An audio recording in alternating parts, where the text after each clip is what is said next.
அடிக்கடி வந்து bike of ஆகிட்டே இருந்துச்சு. நம்மளுக்கு வந்து ₹140 அந்த ரேஞ்ச் வந்துச்சு. ஆல்ரெடிவே வந்து நம்ம சொல்லிட்டோம் போயிடுச்சு அப்படின்னு சொல்லிட்டு. ஏர் வந்து பார்த்தா அப்படின்னா ஃப்ரீ ஃப்ளோவாக உள்ளே போகாது, கொஞ்சம் டைட்டாக போகிற மாதிரி ஃபீல் ஆச்சு. நம்ம சரௌண்டிங் ஏர் வந்து எப்படி இருக்கோ அதை பேஸ் பண்ணி தான் வந்து நம்ம ஃபில்ட்ரு போகிறதெல்லாம் வந்து நம்ம சொல்ல முடியும்.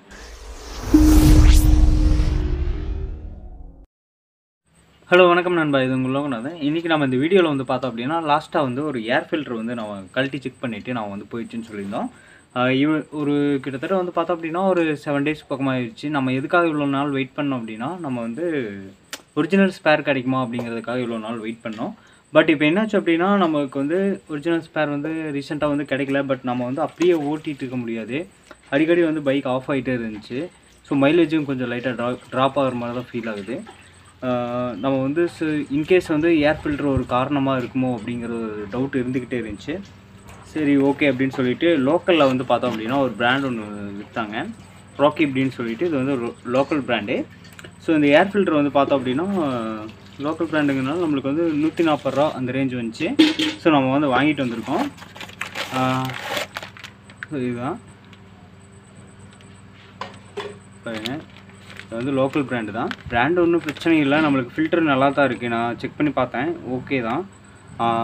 மாட்டிடலாம். நம்ம மாட்டிட்டு இதோட லைஃப் டெஸ்ட் பண்ணலாம் எப்படி வருது அப்படின்னு சொல்லிட்டு. இது லோக்கல் பிராண்ட் போகிறதுனால நம்மளுக்கு பெருசாக வேறு எதுவும் வரப்போகிறது கிடையாது. என்ன லைஃப் டைம் வந்து நம்மளுக்கு வந்து சேஞ்ச் ஆகலாம், அதோட லைஃப் வந்து கம்மியாகலாம் ஒரிஜினலோட.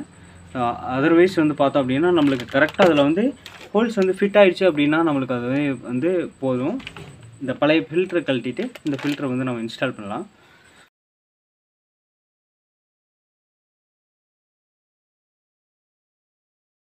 ஸோ இதுதான் ஏர் ஃபில்ட்ரு. நம்ம சொன்னோம் ஆல்ரெடிவே வந்து நம்ம சொல்லிட்டோம் போயிடுச்சு அப்படின்னு சொல்லிட்டு.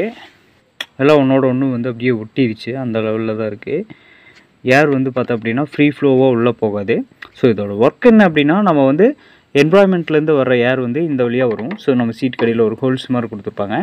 அந்த ஹோல்ஸ்லேருந்து வர ஏர் வந்து பார்த்தோம் அப்படின்னா இன்டேக் இதை வழியாக எடுத்து நம்ம உள்ளே போகிறதுக்கு இன்ஜினுக்கு வந்து ஏர் வந்து தேவைப்படும். ஸோ பெட்ரோல் கூட வந்து இன்ஜின் வந்து மிக்ஸ் பண்ணி இன்ஜெக்டர் வழியாக நம்ம உள்ளே போகும். ஸோ அப்படி ஏர் உள்ளே இன்டேக் பண்ணுறது பியூரிஃபையாக இருக்கிறதுக்காக மட்டும்தான் வந்து இந்த ஃபில்டரோட ஒர்க்கு. ஸோ இன்கேஸ் டஸ்ட்டு இந்த மாதிரி வந்து எதுவும் மிக்ஸ் ஆகி வராமல் இங்கேயே வந்து பியூரிஃபை பண்ணுறதுக்காக தான் வந்து இதோட ஒர்க்கே வந்து அதுதான். ஏர் வந்து பியூரிஃபை பண்ணுறது அதோட ஒர்க்கு. மற்றபடிக்கு இதோட ஒர்க்கு பெருசாக ஒன்றும் இல்லை.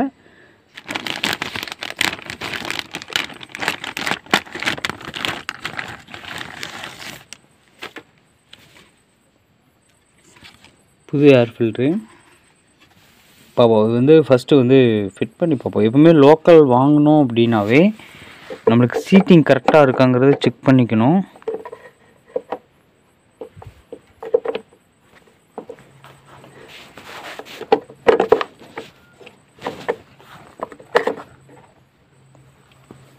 ஓகே தான், சீட் ஆகுது. லைட்டாக வந்து நம்ம வந்து டைட்டாக போகிற மாதிரி தான் ஃபீல் ஆகுது. அது வந்து நம்ம வச்சோம் அப்படின்னாவே ஜஸ்ட் இன்செட் ஆகும். பட் இது வந்து நம்மளுக்கு கொஞ்சம் டைட்டாக போகிற மாதிரி தான் ஃபீல் ஆகுது. ஃபஸ்ட்டு அதை மாட்டுறதுக்கு முன்னாடி நாம் வந்து உள்ளே வந்து நல்லா வந்து நீட்டாக க்ளீன் பண்ணிக்கலாம்.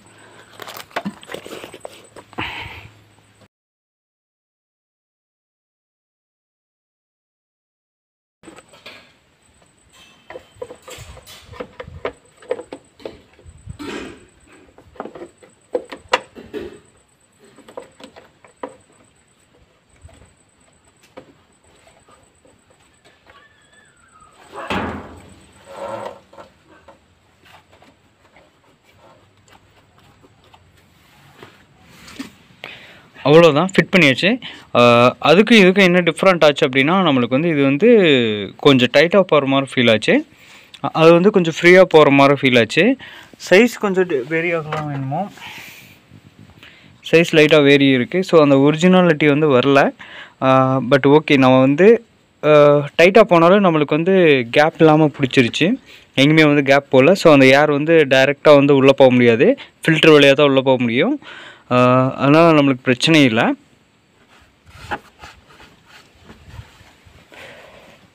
ஸோ அவ்வளோதான், அப்படியே வச்சு ஃபிட் பண்ணிடுவோம்.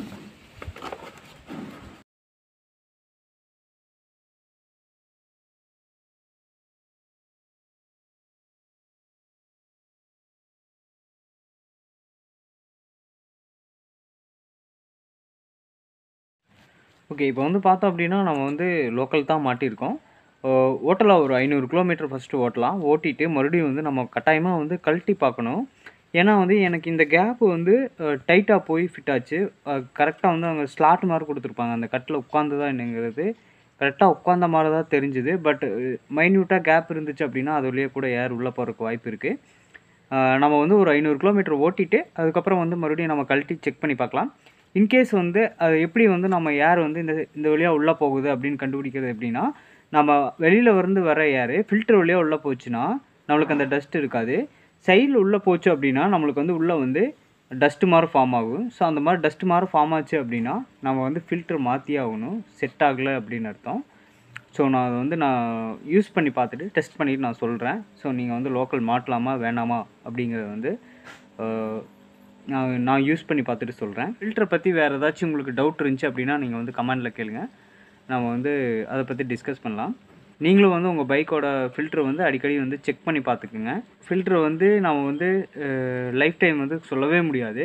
ஏன்னா வந்து நம்ம சரவுண்டிங் ஏர் வந்து எப்படி இருக்கோ, அத பேஸ் பண்ணி தான் வந்து நம்ம ஃபில்டர் போறதெல்லாம் வந்து நம்ம சொல்ல முடியும். அதனால வந்து அடிக்கடி செக் பண்ணிக்கிறது நல்லது. நீங்களும் செக் பண்ணிக்கங்க.